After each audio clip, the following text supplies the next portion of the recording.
वाराणसी जनपद में एक पत्रकार पर फर्जी रंगदारी का मुकदमा दर्ज कराने की साजिश के आरोप को लेकर सैकड़ों पत्रकारों ने प्रशासन से न्याय की गुहार लगाई है। नेशनल मीडिया हेल्पलाइन और राष्ट्रीय पत्रकार परिषद के सदस्यों ने एडिशनल सीपी राजेश सिंह और सीएमओ डॉक्टर संदीप चौधरी को ज्ञापन सौंपा। पत्रकारों का कहना है कि उन्होंने एक अस्पताल में पैरामेडिकल स्टाफ द्वारा मरीज का ऑपरेशन करने की खबर चलाई थी, जिसके बाद अस्पताल संचालक और कुछ तथाकथित पत्रकारों ने मिलकर उनके खिलाफ झूठा मुकदमा दर्ज कराने की कोशिश की। एडिशनल सीपी ने एसीपी राजातालाब को जांच के आदेश देते हुए कहा कि किसी भी पत्रकार पर बिना साक्ष्य मुकदमा दर्ज नहीं किया जाएगा। वहीं सीएमओ वाराणसी ने अस्पतालों की जांच के लिए डिप्टी सीएमओ को निर्देश दिए हैं।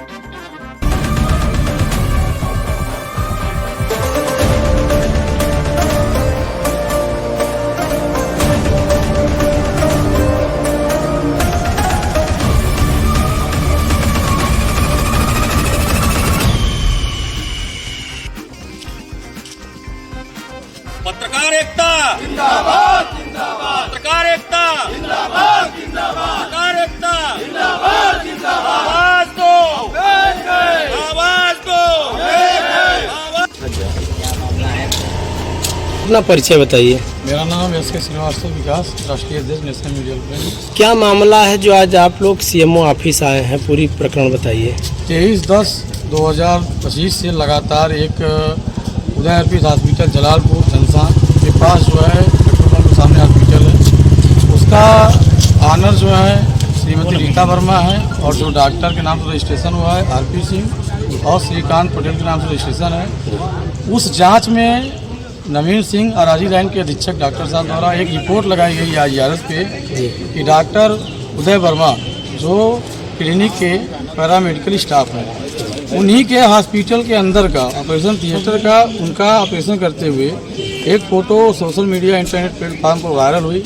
उसका संज्ञान लेकर के हमने अधीक्षक साहब से वार्तालाप किया। उनकी रिपोर्ट के तहत जो है मैंने खबर लगाया कि पैरामेडिकल स्टाफ ऑपरेशन करते दिख रहे हैं, यह गलत है। और मैंने लगातार 8 दिन तक खबर इनके खिलाफ लगाया। इन्होंने मिर्जापुरा थाने में एक हमारे और उपेंद्र उपाध्याय राष्ट्रीय अध्यक्ष संगठन राष्ट्रीय पत्रकार परिषद के, उनके ऊपर जो है फर्जी रंगदारी की एप्लीकेशन दे करके कार्रवाई की मांग की। हम लोग को सूचना हुई, हमने तत्काल सूचना के उपरांत ही मैंने आज माननीय मुख्यमंत्री पोर्टल पर आशंका जता दिया कि हमारे ऊपर फर्जी मुकदमा और कभी भी कोई आपत्ति घटनाएं हो सकती है जो है। उसके बाद हमने जो है मुकदमे को स्पंज कर जांच के लिए जो है माननीय अपर पुलिस आयुक्त राजेश कुमार सिंह के आज एप्लीकेशन दिया हूँ। वहाँ के बाद मैंने मुख्य चिकित्सा अधिकारी वाराणसी डॉक्टर संदीप चौधरी को एप्लीकेशन देकर उनके सभी हॉस्पिटल को, जितनी जगह उनकी हॉस्पिटल चल रही है, जो उनका कृत्य है, जो उनके यहाँ घटनाएँ हुई हैं, सभी को नोट कराते हुए सीएमओ साहब से जांच कर आवश्यक कार्रवाई की मांग की। दोनों जगह से क्या आश्वासन मिला है? एक जगह से एसीपी साहब को डायरेक्ट आदेश हुआ है कि पत्रकारों के खिलाफ कोई मुकदमा दर्ज नहीं होगा, जांच किया जाएगा। और दूसरे जगह से इन्होंने सहयोग का जो है आश्वासन दिया है और विधिक कार्रवाई जो इनके विधि संगत कार्रवाई होगी वो कार्रवाई का आश्वासन दिया। क्या कहना चाहेंगे आप? ऐसे अक्सर देखा जाता है पत्रकारों के ऊपर फर्जी मुकदमा किया जाता है खबर चलाने को लेकर, इसको लेकर क्या मांग करेंगे आप अपने संगठन की? यही है कि माननीय मुख्यमंत्री जी आप लखनऊ में बैठे हैं और ये वाराणसी माननीय प्रधानमंत्री का संसदीय क्षेत्र है। भारत के प्रधानमंत्री वो बाद में है, पहले वो बनारस के हम लोग के सांसद हैं। तो उनसे मांग है कि जैसे पीएमओ कार्यालय यहाँ पे आपने बनाया है जनता जनसंपर्क के लिए, वैसे पत्रकारों के लिए एक यहाँ पे कार्यालय बनाया जाए। उनकी जाँच उस कार्यालय के आदेश पे हो, न कि किसी अधिकारी के किसी के आरोप लगाने पर तत्काल मुकदमा दर्ज हो। जी आप अपना परिचय बताइए। मेरा नाम उपेंद्र उपाध्याय, मैं राष्ट्रीय पत्रकार परिषद पत्रकार संगठन का राष्ट्रीय अध्यक्ष हूँ। क्या मामला है आज आप लोग सीएमओ ऑफिस आए हुए हैं? मामला इसमें ये है कि 23/10/25 से एक खबर हमारे और नेशनल मीडिया हेल्पलाइन के राष्ट्रीय अध्यक्ष विकास श्रीवास्तव जी के द्वारा चलाया जा रहा था। किस प्रकरण में खबर था ये? खबर ये था कि एक अर्पित हॉस्पिटल है जलालपुर जनसा स्थित, उसमें वो उसकी ऑनर हैं रीता वर्मा और रजिस्ट्रेशन जो हुआ है डॉक्टर आरपी सिंह और इनके श्रीकांत पटेल के नाम पर। तो उसमें एक फ़ोटो वायरल हुआ डॉक्टर उस रीता वर्मा के पति के द्वारा, उदय वर्मा के द्वारा, कि वो ऑपरेशन कर रहे हैं। ऑपरेशन करते हुए उनका ऑपरेशन थिएटर का एक फ़ोटो वायरल हुआ सोशल मीडिया पर। तो आराजी लाइन के अधीक्षक, वो क्या है वहाँ पे, क्या है? हाँ, नहीं, वही हम बता रहे हैं आपको। वहाँ डॉक्टर आराजी लाइन के अधीक्षक डॉक्टर नवीन सिंह द्वारा एक रिपोर्ट लगाई गई थी कि उदय वर्मा डॉक्टर नहीं है बल्कि एक पैरामेडिकल स्टाफ है।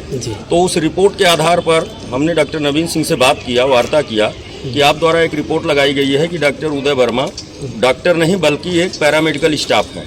नवीन सिंह है कौन है? नवीन सिंह आराजी लाइन के अधीक्षक हैं जी, आराजी लाइन CSC के अधीक्षक हैं।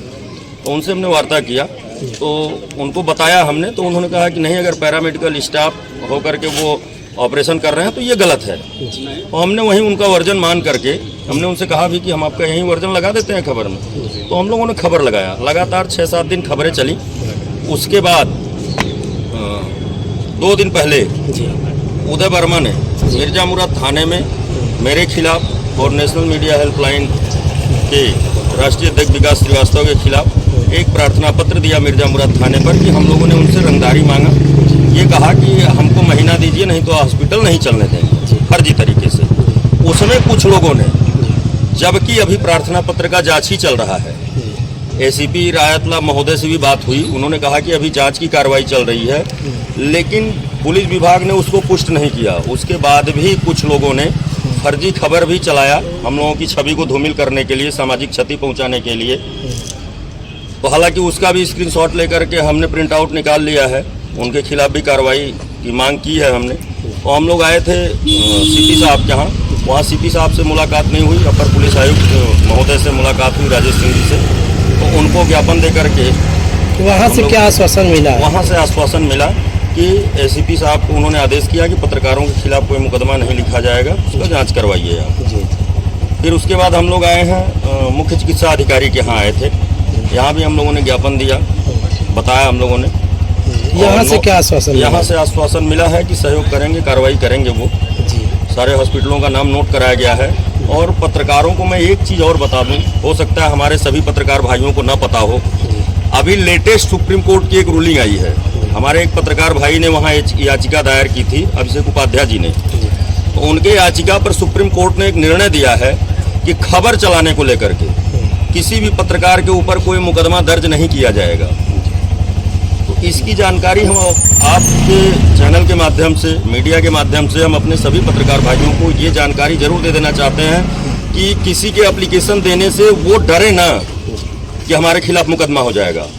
और मैं आपके चैनल के माध्यम से मैं जो एप्लीकेशन दे रहे हैं मैं उनको भी बता देना चाहता हूं कि अगर वो ये सोचते हों कि फर्जी तरीके से एप्लीकेशन दे करके हम उनको अर्दब में ले लेंगे, उनके कलम को रोक देंगे, खबर चलाने से रोक देंगे, तो ये उनकी सबसे बड़ी भूल है। क्योंकि हमारी कलम तो किसी भी दशा में नहीं रुकेगी। हम अगर फर्जी मुकदमा होता है तो हम उसको भी अपने ऊपर लेने के लिए तैयार है। उसके लिए सिर्फ पुलिस नहीं बैठी है, उसके लिए माननीय न्यायालय भी बैठे हैं। तो हम माननीय सर्वोच्च न्यायालय के जजमेंट को लेकर के हम उच्च न्यायालय भी जाएंगे और जरूरत पड़ेगी तो सर्वोच्च न्यायालय भी दिल्ली भी जाएंगे हम। आपका कहना है कि डॉक्टर ने फर्जी एप्लीकेशन दिया है, तो इस पे आपकी क्या रणनीति है आपकी टीम की? हमारी कोई रणनीति नहीं है जी। क्योंकि अगर जांच में आपने निष्पक्ष पाए जाते हैं तो आगे का क्या? उसके बाद हम मुकदमा लिखाएंगे उनके ऊपर, मानहानि का दावा करेंगे जी। उसकी तैयारी हम कर चुके हैं जी। और हमने मांग किया है उसमें कि उनके संस्था पे, उनके हॉस्पिटल पे CCTV कैमरा लगा हुआ है जी। अगर हम रंगदारी उनके हॉस्पिटल पर मांगने गए हैं तो हम CCTV फुटेज में आए होंगे। अगर हम CCTV फुटेज में नजर आते हैं तो हमें दोषी मानकर हमारे खिलाफ मुकदमा लिख दिया जाए, मुझे कोई आपत्ति नहीं। या फिर हम उनको कभी फोन किए हों, दो ही तरीके से हम रंगदारी मांग सकते हैं, या तो उनके संस्थान पे जाएं या तो फिर हम उनको फोन करके मांगे। तो अगर हम फोन किए होंगे तो उनके मोबाइल पे हमारा नंबर गया होगा, पुलिस CDR निकलवा ले। अगर CDR में हमारे द्वारा फोन किया गया पाया जाता है तो भी हम अपने आप को दोषी मान लेंगे, हम कबूल कर लेंगे कि हम दोषी हैं। लेकिन अगर ये चीज़ें नहीं पाई जाती हैं तो फर्जी तरीके से अगर हम लोगों के ऊपर मुकदमा लिखा जाएगा तो हम माननीय उच्च न्यायालय का दरवाजा खटखटाने के लिए बाध्य होंगे और जो मुकदमा लिखेगा उसे भी हम न्यायालय में पार्टी बनाएंगे।